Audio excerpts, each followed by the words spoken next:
Bom, é um prazer estar aqui com você, é um prazer, né, poder bater esse papo contigo, esclarecer um pouquinho sobre esse tema complexo, que sempre traz muitas dúvidas, muitos questionamentos, né, que é o autismo em mulheres, uma situação completamente diferente dos meninos em algumas vezes e que ainda deixa muitas pessoas na dúvida, né?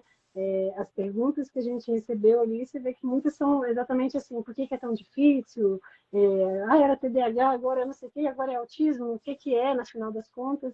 E realmente é muito complexo, né? A gente tenta buscar informações para tornar isso de uma maneira mais fácil, mas autismo por si só não é fácil, né? É uma gama muito ampla de sintomas, de quadro, e em mulher, então, não é para qualquer um. E você tem uma experiência ampla, um conhecimento muito grande nessa área, né? Então, tem muito para nos informar, para nos trazer. Então, é um prazer e eu agradeço muito o convite, né? Para você estar aqui comigo nesse momento. Eu que agradeço. Excelente estar com você, doutora Adriana. Também admiro muito o seu trabalho e, aliás, as minhas alunas têm admirado ainda mais, elogiado muito as conversas que têm com você. Muito obrigada pelo suporte. Eu agradeço, imagina. Mas me diz, você tem trabalhado já há um tempo, né, com isso, e você observa essa dificuldade, né? Assim, do tempo que eu comecei a trabalhar com autismo em mulheres, eu vejo que eu recebo, às vezes, elas já numa idade mais velhas do que a gente costuma receber os meninos, né? Então, a maior parte dos meus pacientes, crianças, são meninas, e eu brinco que isso sempre me assusta, porque provavelmente tem um monte de menina perdida por aí que vai chegar tarde, às vezes, né? E você deve observar a mesma coisa, né? Eu imagino. Exatamente. Foi por isso que eu comecei a estudar o autismo em meninas, porque, na verdade, contar um segredo para você, no início era completamente avessa ao diagnóstico de pessoas que estavam no nível leve. E eu pensava, não, a gente pode ser iatrogênico, a gente pode podar o potencial dessa moça se ela ficar muito focada num diagnóstico, mas com o passar do tempo, eu fui percebendo que os rótulos da sociedade, eles pesam mais do que um diagnóstico oficial, né, do DSM. Mas eu tinha essa ideia porque eu mesma sou muito sensível. Então, eu tenho dislexia, TDAH e o TPS, né, o transtorno de processamento sensorial. Então, pequenininha era muito difícil para mim. Por exemplo, que penteassem o meu cabelo, as roupas incomodavam, né? Qualquer tipo de roupa que eu podia usar. Mas eu sempre tive muito acolhimento, comia muito devagar, falava lentamente, demorava a raciocinar, e assim, romântica, gostava da natureza, dos passarinhos, contemplava muito. Mas eu tinha esse espaço, né, na minha cidade, né, mais do interior, morava numa casa com quintal grande, então eu tinha esse espaço. Na escola também tive apoio, eu tive apoio dos pais, mas as minhas alunas não tinham esse suporte. Quando eu pedi qualquer acomodação na escola, geralmente era muito difícil. Para fazer a prova num ambiente mais silencioso, era difícil.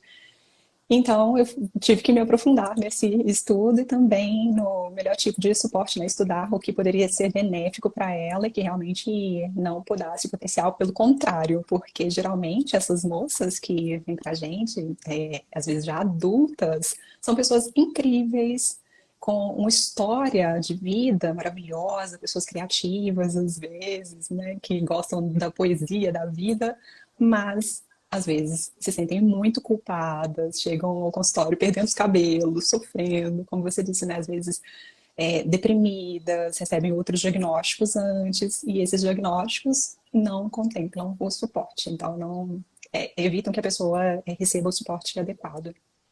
Sim, na verdade, assim, né, o que você falou acaba que é um problema para muitas pessoas, que é a principal pergunta, mas por que fazer um diagnóstico, né? Principalmente, se é leve, é uma coisa que não atrapalha tanto. E quando a gente fala de adulto, por exemplo, né? Às vezes, mas eu já viveu assim a vida inteira. Mas é que muitas coisas, essa carga mais pesada que vem, né? E é uma coisa que a gente é recorrente, a gente escuta de todas. É nítido, tem o entendimento de que é diferente, mas não sabe o que, que é esse diferente. Tipo, por que, que eu não me enquadro? Por que, que eu não sou igual? Ou por que, que eu não consigo, todo mundo consegue? Porque, por exemplo, as alterações sensoriais, elas tiram muito da qualidade de vida, elas fazem com que a pessoa, às vezes, se exponha mas se exponha de uma maneira desagradável, né, em algumas situações que para outras pessoas são fáceis, para aquela pessoa é um peso. E viver assim, você fazer isso eventualmente, tudo bem, depois você, né, consegue se reorganizar. Mas você viver assim, se esforçando, sempre tendo que dar mais de si para caber em algum lugar, não é fácil, né? Isso deixa muitas marcas. Então, às vezes a gente vê assim que a pessoa tem um potencial imenso, ela tem, né, sensibilidade, ela tem criatividade, tem tudo, e ela começa a podar porque é incompreendida. Compreendida em termos de, né, assim, mas ninguém vê dessa maneira, ninguém pensa dessa maneira, ninguém faz dessa maneira, então eu vou dar uma segurada, porque senão podem, né, achar estranho, às vezes comentam, né, eu lembro que no meu caso, eu brinco que o que sempre se você perguntasse para alguém, você conhece a Adriana? Eles iam dizer, ela é muito louca, ela é muito assim. Então, assim, essa incompreensão desse muito louca, sempre muito alguma coisa. Fria. Muito alguma coisa sempre, né? Sempre uma característica mais marcante que as pessoas não compreendem. E isso precisa ser esclarecido, porque quando você tem um diagnóstico, você consegue efetivamente lidar com isso, entender os seus limites, entender quais os limites você quer transpor. Porque existem limites que talvez você não queira transpor e que por uma que a sociedade te empurra, você acaba indo no fluxo. Mas aquilo não é legal para você, aquilo te deixa mal, né, te desgasta emocionalmente, fisicamente mesmo, né? Então, o TPS mesmo, eu tenho também assim, muita alteração sensorial e é terrível, né? Existem situações que eu demoro algum tempo para me reorganizar, né? Então, ter o diagnóstico faz essa diferença. Mas o mais interessante seria termos esse diagnóstico cedo, né? E acho que é isso que a gente tem que buscar, o diagnóstico precoce, buscar na nossa menina pequena, para que ela não tenha essa caminhada. E aí, uma das perguntas até é como perceber nas meninas pequenas? Porque aqui a gente está falando de autismo em meninas, mas a gente está falando de nível 1, né? Porque o que é óbvio no menino e na menina também, né? Assim, quando você tem muitos atrasos, muitas alterações, é mais fácil. A gente está pensando aqui naquilo que vem de uma maneira mais sutil e que às vezes a gente não consegue ver, não é, né? Então, eu queria que você falasse um pouquinho disso. Na menina menor, como que a gente busca, né? O que que a gente procura nela? Pois é interessante você mencionar que nós estamos falando de nível 1, mas eu tenho acompanhado alguns processos em que as pessoas são diagnosticadas com nível 2 e os estudos mostram também que em estudos com amostras de gêmeos, eles avaliaram os dois e as meninas, mesmo tendo traços elevados e nítidos de autismo, não recebiam diagnóstico, a não ser que elas tivessem baixo desempenho escolar, né, baixo desempenho acadêmico, ou mau comportamento, se ela tem um comportamento mais disruptivo, se dá trabalho na escola ou em casa, talvez os pais, né, procurem, e a escola também encaminha a pessoa para suporte, né? Mas se ela é quietinha, se ela não dá trabalho, se ela não reclama, se ela não se Ela queixa, é uma princesa, ela pode ficar. exato, é o que você falou. Então, esses extremos, eles devem chamar a nossa atenção, né? Então, não é problematizar tudo, mas se é muito quietinha, né? Será que é isso que a gente quer? Então, tem as expectativas sociais, é claro que algumas crianças são mais introspectivas mesmo e gostam de estar no mundo da imaginação, gostam da leitura, preferem ficar na biblioteca, e isso não é prejuízo. Então, não há problema, mas a gente observa para saber se realmente não há prejuízo, se ela está suprimindo, né? Está reprimindo ali muita atenção, muita energia, para não chamar atenção, por exemplo, porque ela já descobriu que aquelas características não são bem vistas socialmente. E aí o outro lado, né, do espectro, esse extremo aqui, que às vezes é o mau comportamento, que é a menina brava, que quer mandar em tudo, quer organizar, sistematizar a brincadeira dos colegas, que corrige, eu imaginei, e corrige tudo. E nesse caso, também a gente não precisa necessariamente problematizar, porque como nós temos o exemplo aqui da doutora Adriana, são características também que podem ser muito bem aproveitadas socialmente, né, no trabalho, e são até muito valorizadas, desde que ela tenha consciência disso, e esse é o processo. O diagnóstico não é para ter um laudo, um papel, né, uma CID, é justamente para que a pessoa se conheça, para que ela goste, aprecie suas habilidades e potencialize, né, multiplique seus talentos. Sim, não, eu acho que essa questão do autoconhecimento é que é fundamental, né? Porque a gente fala muito em qualidade de vida, né? Quando a gente busca o diagnóstico, tudo a gente busca incrementar, aumentar essa qualidade de vida, tornar essa caminhada leve. E é interessante porque qualidade de vida, para mim, pode ser diferente do que é para você. E aí, às vezes, as pessoas buscando essa qualidade de vida para o outro querem impor um molde, né? Então, assim, às vezes eu vejo, por exemplo, nas consultas, mas por que não sai, não quer ter amigos? Mas ela precisa ter esses amigos? Até que ponto ela quer ter, né, Roberto Carlos, 1 milhão de amigos e tudo mais? Até que ponto? Porque isso pode ser uma percepção do outro, né? De que eu preciso sair, que eu preciso socializar, e para ela, de repente, não é isso. Talvez a qualidade de vida dela venha quando pararem de empurrar ela para isso, que é uma coisa que ela não quer, né? Então, até nesse ponto, eu acho que é muito importante, porque às vezes para a pessoa traz conhecimento, mas para a família, para aqueles que estão em volta também, traz esse conhecimento de entender quem é essa pessoa de verdade e começar a respeitar um pouco, talvez, aquilo que parece diferente ou inadequado, porque quando a gente fala, né, eu sempre falo isso com os pais, quando a gente fala em autismo, a gente fala em padrões sociais, mas que são padrões estabelecidos aí pela maioria, mas que não quer dizer que seja o certo ou o errado, são padrões, né? Então a gente às vezes tem algumas coisas que a maioria toma por certo, mas que se aquela pessoa vive de uma maneira diferente, isso não traz nenhum prejuízo para ela.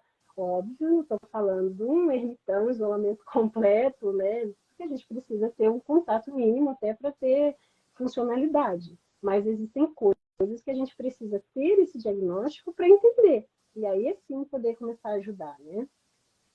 Sim, você disse tudo.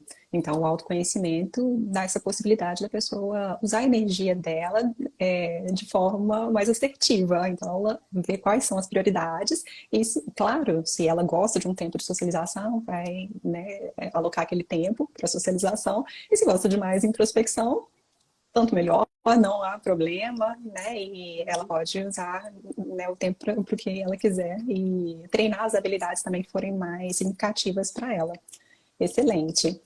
Agora, você me fez lembrar de uma pergunta aqui da Rose sobre o mascaramento, né? Sobre a camuflagem. Ela perguntou se as meninas mascaram mais, se elas camuflam mais.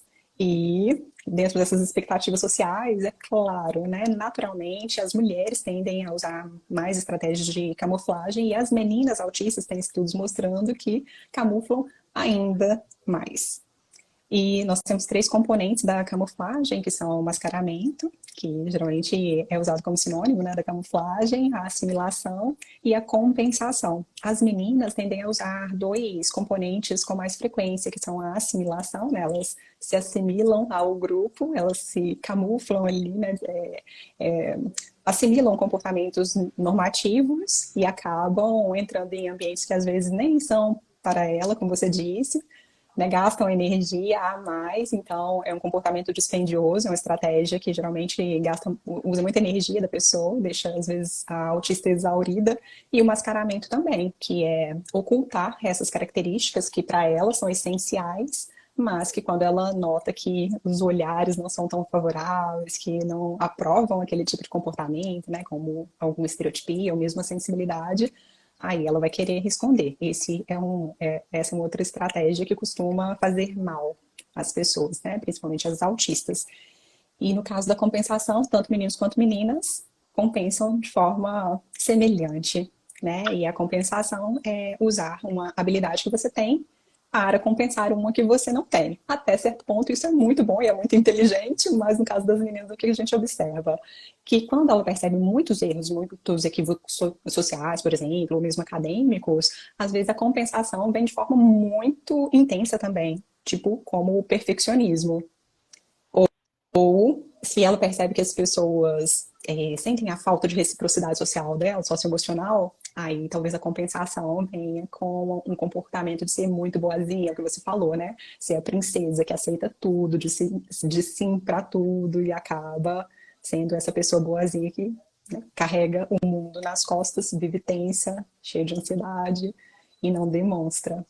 Então, sim, as meninas tendem a camuflar mais e a sofrer mais por isso também. É um comportamento, né, uma estratégia, são três estratégias, na verdade, né, que são bastante desgastantes. É importante, né, lembrar que assim, são desgastantes porque elas são racionalizadas, né? Então, muitas vezes não existe aquele momento de relaxar numa conversa, porque você fica, será que eu estou falando certo? Será que era isso que eu queria ouvir? Nossa, será que agora ele quer falar? Ou não entendi o que ele falou, mas se eu não, né? Será que se eu perguntar vai ser ruim? Então a gente fica sem saber muito bem, né? Como manejar esse diálogo e ele exige realmente essa energia.